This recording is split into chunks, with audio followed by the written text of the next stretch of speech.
introduce you quickly. So you're Jar Hills, you're the author of books on neuroscience, especially in the HR context and the business context. Yeah. Yeah, so I know you have the books on brain savvy HR, brain savvy woman, brain savvy business, and you have an amazing website with great resources that I can recommend everyone to have a look at. Thank you. Today I would like to talk to you about the neuroscience in the diversity and inclusion context, but for those who may not know you a little bit, I wanted to tell you, to give the introductions on how I came across you, because I felt I came across your work through people management from CAPD. I remember they were recommending your book, Brain Savvy HR, at that time, and I was quite new into HR. And I felt that this book was so great because it was in a simple way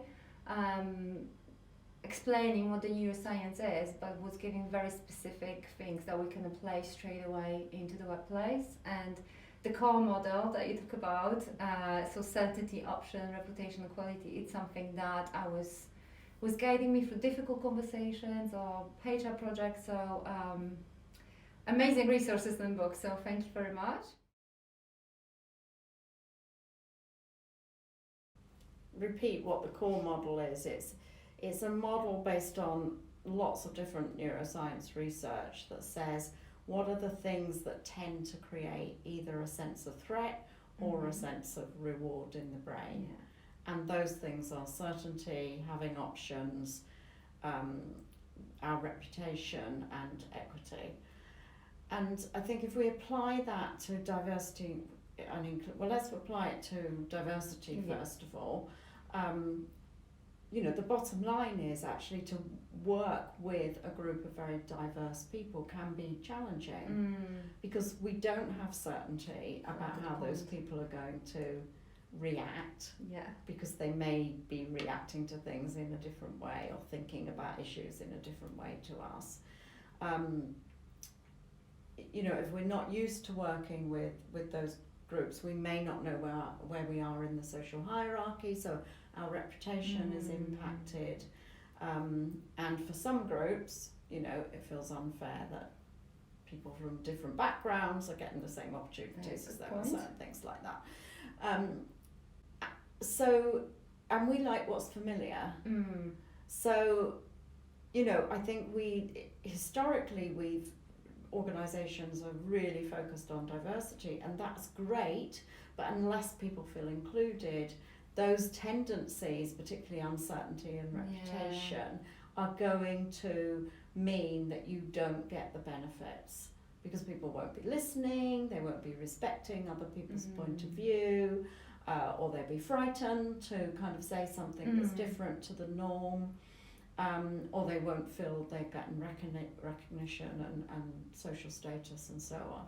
So for me, this focus on inclusion is crucial. When we did the research for the book, one of the things we found is many organisations were beginning to talk about inclusion, but not many really had a definition of what they meant. Lovely. That, I think, in the 2 years since the book's been published has shifted a lot. But I think often that definition of inclusion is almost like a politically correct definition, almost a policing sort of definition. And I actually think the neuroscience research on inclusion is more helpful. Being inclusive is our natural state. We may, in fact on the way here I was reading some quite interesting research. So we know that we quickly categorise people as in-group, out-group. But we also, once we've done that, are still open to those signals of, can this person who I had on the maybe a foe, could this be a friend? I can revise those judgments. It's not a forever thing, and we know that practically. We know of people we're introduced to and you think, not sure about them, and then they become your best friend. But so these evolutionary psychologists have been looking at this and have done a massive piece of research with, you know, multiple thousands of people looking at communities where, you know, new people from different religions or different ethnic backgrounds have been introduced, and tracking over 20 years that whilst there's a limited trust at the beginning, as people become more familiar with each other, that trust builds, and that's when the kind of community bonds. And that can happen in work as well. You know, the inclusion research says that people who've been excluded, if someone reaches out to them, they will come forward, they will come into the group. And so I think having a focus on, are we truly being inclusive? And it's often, again, the little things that make a difference, the micro behaviours that, you know, one exercise we do with people is get people to kind of actually map who they ask for advice. And shockingly, it's often, you know, 4 or 5 people in the team, and those people repeatedly get asked their opinions or for advice, and the rest of the team, you know, very rarely get asked. Now that's an exclusive, that feels exclusive to those people who aren't ever or rarely asked, but very inclusive for the little in group. And when leaders do that, they get a kind of aha moment, because that's just become a habit. They feel comfortable with it. They often get the advice that fits their own thinking. And you know, that's when kind of, I think, doing work around bias and stereotypes becomes quite useful, when you get people to make those discoveries themselves, rather than telling them. We coming back to awareness doesn't change behavior, and I think there are so many initiatives that we are doing. When I say everyone who's in the space and wants to make a difference, and I think almost the easiest way is to do events on things, on diversity, on the groups and stuff like that. But how, you know, what's beyond that is what makes a real difference, really. Or design something in the first place that gets people involved with identifying what they might be doing themselves and how they could change that, rather than just kind of watching a half an hour online program that tells them they're all biased and they go away feeling guilty. Which never helped anybody. Guilty, and also I think you mentioned that as well. Just reassure that it's the norm. Everyone thinks. I think you've quoted that study as well. And the research says then people go, oh, it's okay. Everyone's like this. I could just keep doing what I've always done. You've written a book called Brain Savvy Woman, which again, I think it was a great format. Let me tell you how it kind of came about. Brilliant. So my daughter and I wrote the book together, and she at the time was about 8 years into her career, and she was coming home from work talking about, you know, what was going on, and increasingly I was becoming kind of concerned that some of the stereotypes and the biases that I'd experienced sort of over 30 years ago, she was still experiencing, and we got talking about that and how could this be, and how could we help other women who were experiencing those same things. So that's how it started. One of the things we didn't want to do was just write a book for women. So what we ended up having was a very big book.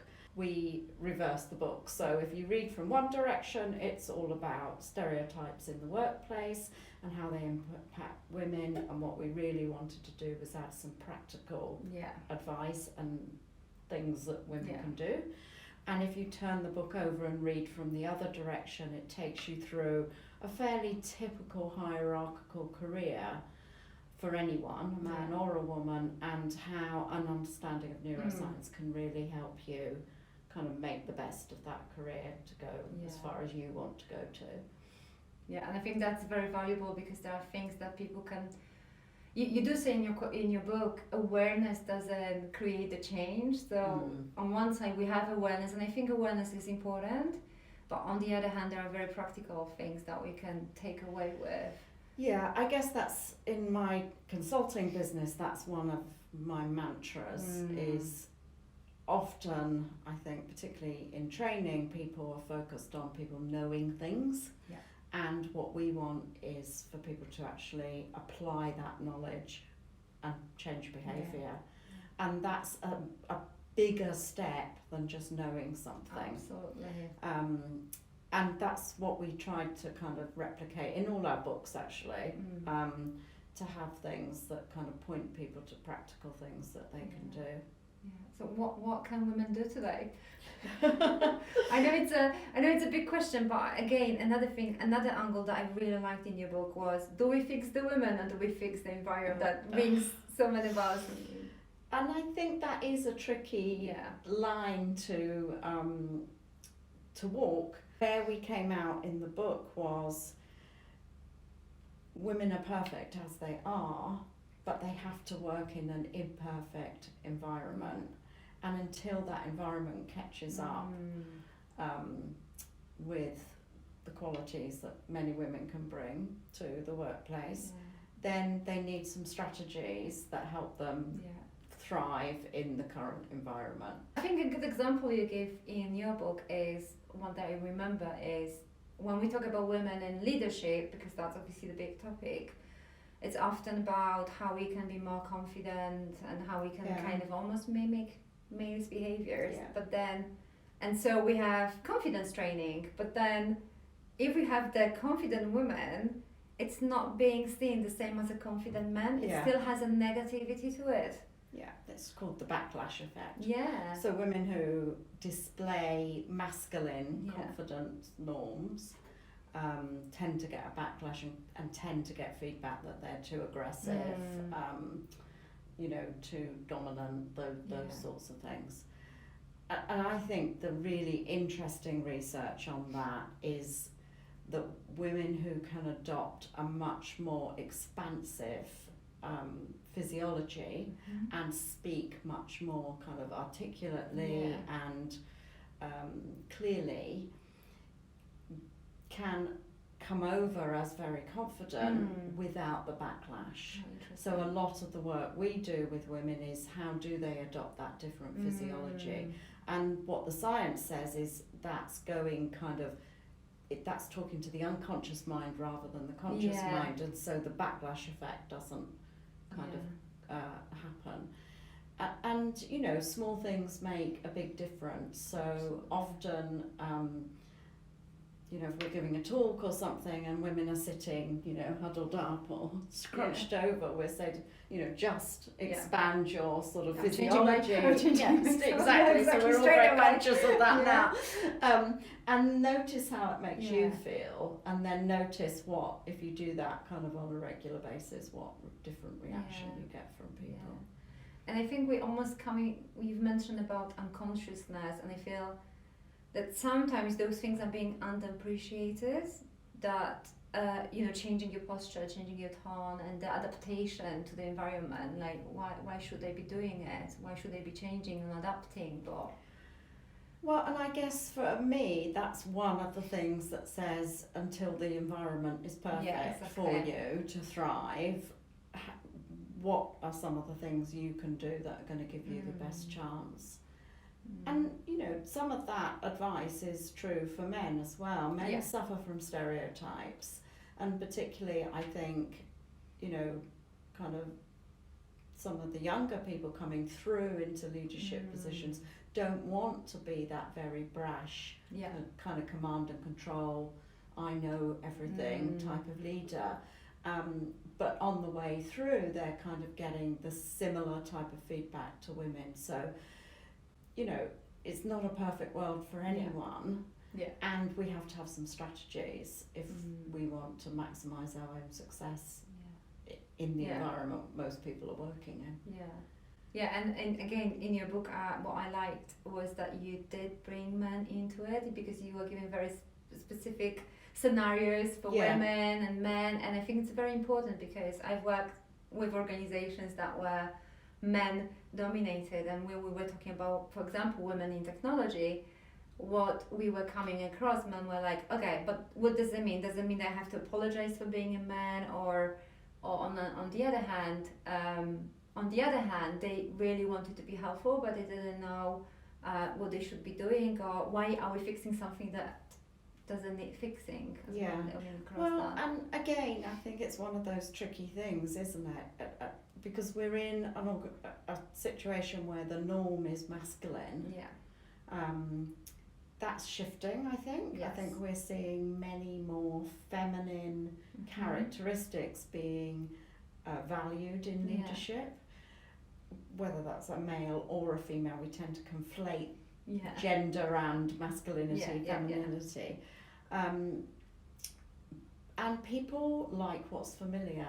And so when we're asking people to make change, whether that's cleaning up your language or your kind of jokes, or it's, you know, women thinking about their posture or how they speak, one of the ways in which people resist change is to want to be the same. And I think that's often labelled as authentic. And which drives me crazy, because, you know, I think authenticity can be used as a way of justifying staying the same and not growing and developing. Spot on. Yeah. I don't want to talk about authenticity because it's like this buzzword, like you can be authentic, be yourself, but what does it mean? What are the consequences? And is it really how the word works? We hear all sorts of buzzwords, don't we? Bring your whole self to work, be, you know, who you are and all that. There's a lovely quote from Adam Grant saying, nobody wants to see who you really are all the time at work, you know. We do have different personas that go with our different roles. That doesn't mean we're inauthentic. Yeah. For me, authenticity is feeling comfortable in your own skin. Very nice. But at the same time, being cognizant of your environment and deciding what's the appropriate behaviour in that environment. You know, we wouldn't expect a child to kind of run around the classroom and so on. That doesn't mean they're inauthentic. It means they're kind of complying with the norms. That, you know, whereas other times we want children to run around and be screaming and so on, but I don't think that's any different. I think sometimes these words are kind of hooked onto, and then they become a kind of something people point to as almost as an excuse. Yeah, I agree. Yeah, it's, you take it or leave it. That's me. You have to accept that. Yeah, isn't it? That kind of situation when it can be. And that's fine. But you have to then also say, is that limiting me? Exactly. Or is it getting me what I want? And if it's not, is that really you? Yeah. I mean, Sandy Pentland has done some brilliant research about honest signals. And what he talks about is, you know, we've kind of evolved to be able to unconsciously read whether the way someone is reacting is natural, is honest. But we can also learn to do that, which sounds like a bit of a contradiction, but what the research would seem to say is, you know, that's how we evolve, that's how we get better at understanding a situation, at reading others, which is what evolutionary neuroscientists think we developed a big brain for, to be able to do that. So I guess for me, authenticity is knowing yourself, knowing what you want, what your purpose is, and then being able to adapt your behaviour to do that in an honest way. I have a quote on that one from your book. I really like that one. Invest in understanding yourself and what's important to you. Where to draw a line, which challenges to fight and which to let go. I think that was very powerful, because choose your battles in the language of parenting, for example, because I'm at this stage now. But I felt this was really powerful, because when I was thinking about authenticity, I was thinking about it be authentic in disguise, because it's not about faking, it's not about masking, but it's about adapting, understanding the environment. So I think there's a lot of self and others awareness, which I agree with that it's Yes, a skill definitely. that's important. That ability to be able to read the room, if Yeah. you like, or read the reaction of others. Yeah. And I think often what happens is we get this uncomfortable kind of feeling, but we don't give ourselves time. And time is a couple of seconds to think, why am I feeling uncomfortable? Yeah. What is the signal I'm seeing from the other person that's creating that message in my kind of much more kind of clever unconscious mind that something isn't kind of quite right here. And giving ourselves those few seconds can make all the difference, tuning into those physiological signals. You know, a lot of the work, our own personal training in my consultancy that we're doing at the moment is around that embodiment, how to slow yourself up enough to notice some of those physical kind of signals. At the beginning you've said that you've noticed that your daughter is coming across the very similar challenges you had so many years ago, and while we still, I think, again, you quote that, why we still have to talk about it. And you used the example with madman being more feminine to get what they wanted and more masculine to get what they wanted as well. They wanted different things. But what I was reflecting, when I was watching the madman, I was thinking, whoa, we've made progress, because certain things that were happening. But then I was reflecting, we've made progress that people won't say loud those things, but probably we haven't made the progress with people who are still thinking those things, even if subconsciously. Is it fair? Well, yes, I suspect that's true. Well, I think consciously, unfortunately. Yeah. I think there is still, we did again some research for the book, and one of the men who contributed to that research talked about, how everything was very, in his words, politically correct in the organisation. The minute they stepped outside of it, even if that was an off-site or the team going on a social event or something, it was almost then became kind of acceptable for people to make kind of sexist jokes and racist jokes and things like that. And so the kind of political correctness was a very thin veneer. And, unfortunately, I think if we look at some of our political leaders, and I don't want to go down the political route, but, it's quite hard to kind of believe that the world has changed an awful lot. If anything, you begin to think it might be going back the other way. And I have to say, this is the kind of one thing that I'm quite pessimistic about, is the progress we're really making in some of those areas. I think we've made a lot of progress in the kind of politically correct language in organisations, and that's actually slipping back. I think, and the numbers themselves talk about, very clearly about the lack of progress on things like the gender pay gap, the minority pay gap, and so on. And it feels like it's very hard at the moment to really see a step change. I feel, it's like, I'm just going to use my own example, because I've got quite a few labels. Because I'm an immigrant, I'm a mother, I've got ADHD. I won't say recently, but I've been recently diagnosed. But I was like, my first thought, I'm neurodiverse, yes. I feel like, great. That's a good thing to be at the moment. That's the way of looking at that. A little bit of a self-crisis, but that's fine. Self-identity, and what else? What other bits do I have? And I'm a woman as well.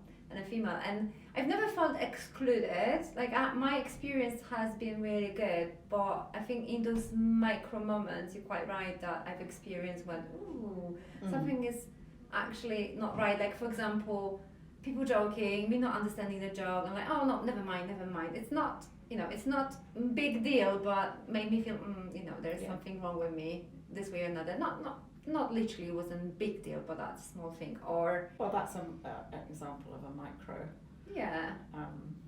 excluding behaviour, isn't it? It's just easier to say, never mind. It's easier to say. Than go You're into not in our group. Yeah, that's effectively what people are saying. Exactly. Or I don't know. Or on the other hand, when I try to be authentic, and I've shared something with my environment, what I'm struggling with, and it backfired on me. I think it subconsciously then impacted decision like on me. So being seen as a weakness later on, and I felt like, well, should I have said that? Maybe I shouldn't, because I put that bias in their heads because they never thought about it before. Yeah, it's a little thing, but I've seen this, and I know it's not malicious. None of them that was never malicious, I think. So yeah, it's not done with forethought. So how subconscious work from the neuroscience point of view? Why do we have to bother about subconscious? Well, because it runs us basically. Brilliant. Not bothering about it has really been the issue, particularly in business. Yeah. And I think one of the kind of big step changes we could make is just giving people a little bit of space and time. Very good. And I said this at a talk that a panel that my daughter and I did not long after we published the book, and people said, oh, we just don't have time, we can't give time, and I'm talking about seconds here. The research shows that if you make a decision and then you take literally a few seconds to reflect on that decision, you massively reduce bias. I love it. For your own kind of group. And I think there's something very worrying that a senior leader in a business could say we don't have seconds to do that. Yeah. How can we say that we want to be running, responsible, inclusive businesses? Yeah. There's a massive contradiction, and I think this kind of obsession with being busy is and being too busy and not looking after ourselves in terms of having reflection time and downtime is actually undermining people's it's certainly undermining their ability to be inclusive, but it's also undermining their ability to really perform at peak. Absolutely. And until we see senior leaders genuinely role modelling that and paying attention to that and looking at the kind of way that their business runs, I despair really for the inclusion side of it, but for all sorts of other things. Absolutely. And it's just not logically sensible. Give people some time to reflect, and or some downtime, or go for a walk, and you'll get more productivity, more innovation, more creativity, and less bias. But we have to talk about it. But that resonates with your concept of being present as well. Yes, because it comes back to being reflective. Yeah, it's very hard to be present for someone else and yourself if you're thinking about the 25 other things you have to do, or the last meeting you went to, or the next one you're preparing in your head for. And you see that in businesses. You see people on their phone when they're in a meeting. You see people on their phone when they're talking to someone else. This kind of obsession with looking busy, or actually thinking they have to be doing that in order to survive. an anecdote is we have an online women's program, and we're doing some work with an organisation at the moment with a number of women who have missed out on promotion. So they're very senior, but they want to get to the next level, and they've missed out on that. And the organisation kind of believes in them, is, you know, funded them to do our program. Half of those women have not started it 2 months into the program. And when you talk to them, it's not because they don't think it's going to be useful. They absolutely think it's going to be useful. They've got, you know, they have coaching, they've got clear goals, but this busyness drives out their, you know, something for themselves. And you kind of end up saying, but unless you change something, you're going to get the same result. I have my kind of method on that one was like, you take your holidays, you do go on holidays, so why don't you go on and do something for yourself, like have that time to think and to... And again, I think part of what gets in the way for people is people think it's, you know, they're going to have to put a day a week aside or something. I mean, often it's, you know, one of my strategies is I recently got a dog, and when I walk the dog, that's when I do my reflecting. Absolutely. And it works brilliantly. You're out in nature. You know, you've got that kind of slow mind. All sorts of good ideas pop up. And you see something, you suddenly see a connection between something, or you know, you come up with a solution that you've been stuck on, and you kind of think, God, this is just so valuable.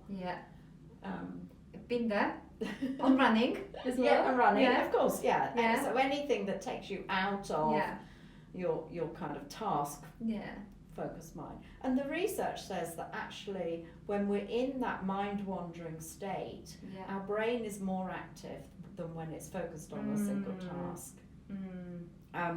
And there's all sorts of research that says, you know, people who allow themselves the time to do that not only are more creative, make better decisions, are less biased, but they're also more ethical. So, you know, there are a lot of things that are big issues in some of our organisations that we could contribute towards. So it sounds like if we want to simplify it and give people who like takeaways to have takeaways, it sounds like be aware of your own values and what's important to you and your purpose. Have time to think. Have time to reflect. And I think it might be better to say, take time to think. So you know, that example I gave of walking the dog, I could do that and not reflect. Exactly. Or I can do it in a reflective mode. So it some of it's what's your intention. So set your intention. My question that I ask everyone that I have interviews with: what's your superpower? Gosh. What's your superpower? What's your super strength? I think mine is like an old-fashioned term, and I don't know how else to say it, but tough love. So that's a topic in itself. It possibly is. I think that was always my reputation when I was in corporate life, and I think it's still a valuable skill to have. I think them more than ever. I think them because I've worked in HR some years, so I've spent so much time with managers and colleagues, and they were like, and also in the context of diversity and inclusion, they would tell me, I don't know what to say, I don't know, is that okay, is that not okay, they're not performing very well, but I don't want to hurt them, you know, and I always tell them, go for the tough love. So how does tough love... Don't kill by 1,000 cuts. How do you do tough love? Well, and I think it is caring for people, wanting and having some compassion for people, but not letting them off the hook. And by not letting them off the hook, they have permission to be the best they can be. And yes, that also includes giving them some help around that and some suggestions and some coaching. But you know, in my corporate world, I worked for investment banks, and I can remember moving from an American bank to a British bank, and the American bank have been very hard-nosed. You know, if you weren't performing, here's your black plastic bag, you're out the door type of thing. And whilst that was difficult for a number of people, they were absolutely clear where they stood and what the standards were. And if they didn't meet them, and you know, they knew what the consequences would be. I went to the British bank, and it was literally death by 1,000 cuts. No one ever told you you weren't performing. No one ever, you know, you got sort of shuffled into less and less kind of important projects. People talked about you behind your back. Everybody knew you were in trouble except you. It was absolutely horrible, really horrible. And I didn't. It's not surprising I didn't stay there very long because I just found that so disingenuous. And they thought they were being nice to people, and that, you know, what I saw was people being destroyed. Their confidence went down and down and down because they could read the signals, but nobody was articulating. It comes back to the certainty, doesn't it? And the options and reputation and equality, they go. Totally. Isn't it? Yeah, totally. Yeah. That was my trick when I was trying to help someone see it. Like, you just have to give them certainty, options, and it does work. That's like a trick. So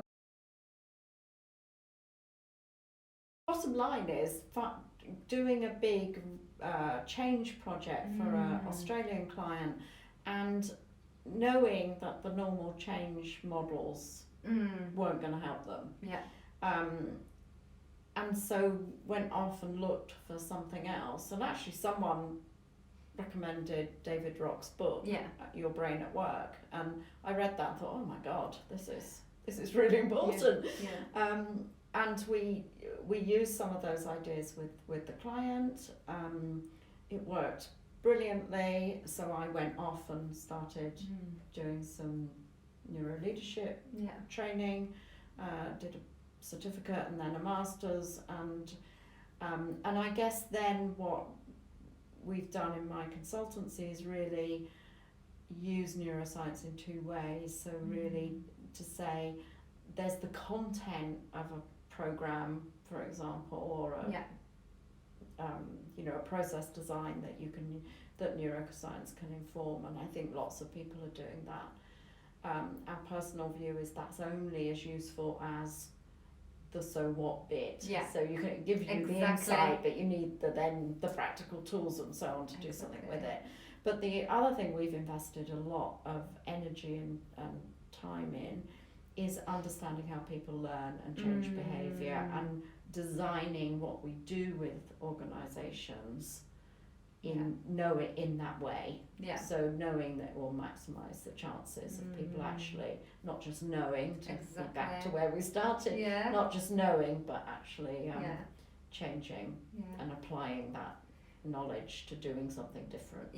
So just to finish, do you have an example of when this change happened, what has been done, so we can have like a practical takeaway? So for many years we've run a programme for the UK Civil Service, and that's all about accelerating people into leadership, and it's a 9-month programme. You know, people come on it sort of saying, I need to understand who I am as a leader and I need to improve my confidence. And 9 months later they go out of it saying the thing I've got out of this programme is confidence. But that's, you know, that programme's very carefully designed to give people insight rather than tell them. It's got coaching plus a project plus action learning sets to really embed the new behaviour, and the coach is keeping people kind of very honest about their goals and what they're doing on a day-to-day business, and we see really deep change in those people. And one of the things we do is do a little video at the beginning where people talk about why they're coming on the programme, and a short video at the end where we ask people to say what they got out of it. And just the physiology of those two videos is, even if you turn the sound off, tells you what they got out. They just look like different people. Amazing. So I bet they can do top love now. And where people can find you? So people can find me on my website, which is headheartbrain.com, as you said, Anna. There's I love this lots website. of resources there. We are also really interested in making what we do accessible to people. So we've got a number of online programs, and we particularly kind of designed those to give people the freedom that if they can't get their organisation to help them, they're priced at a point where people can invest in that themselves, and they can build up modules and so on. You know, I guess one of the things, you know, that we touched on is, you know, as women in the workplace, we need to help ourselves, and that's both helping each other, but also, you know, kind of when we know we've got a problem doing something different, and that difference may be, you know, a different program, or working with someone, you know, as a coach or a mentor or whatever, but take those opportunities. Lovely, very good ending. Thank you. Thank you very much.